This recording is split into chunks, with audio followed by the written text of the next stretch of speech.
Most people think leverage is something we add later. More tools, more people, more systems, but that's backwards. Leverage isn't a tactic that we apply. It's an identity that we have to adopt. And today I want to explain exactly what that means. If leverage feels confusing, overwhelming, or out of reach, it's usually not because we lack the resources.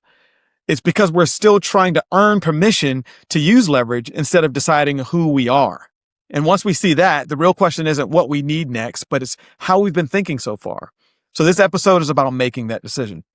Here's the pattern that we fall into over and over again. We wait until we're successful to start thinking about leverage. We tell ourselves, well, when I close more deals, or when I make more money, or when things finally just kind of calm down.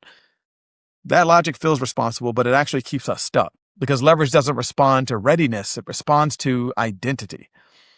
If we still see ourselves as the person doing everything, then leverage feels irresponsible.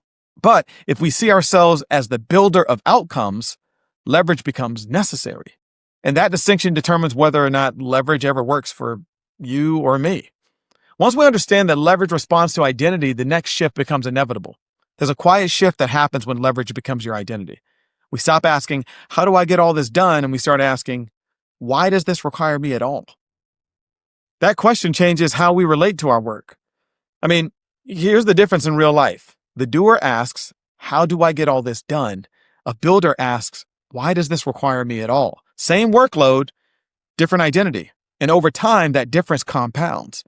Leaders who scale don't do more. They decide differently. They don't attach their value to effort. They attach it to direction. But clarity around identity only helps if we're honest about what leverage actually is and what it's not. Leverage isn't delegation without clarity. It's not hiring without any standards.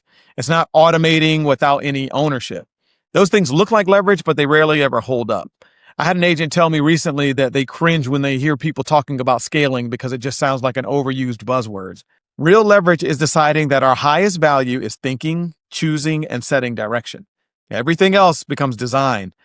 And if this feels uncomfortable now, that's not a flaw. It usually is because leverage threatens the identity that has kept us safe up to this point. And then that tension is often the signal that we're standing at the threshold. Identity shifts almost always feel like a loss before growth.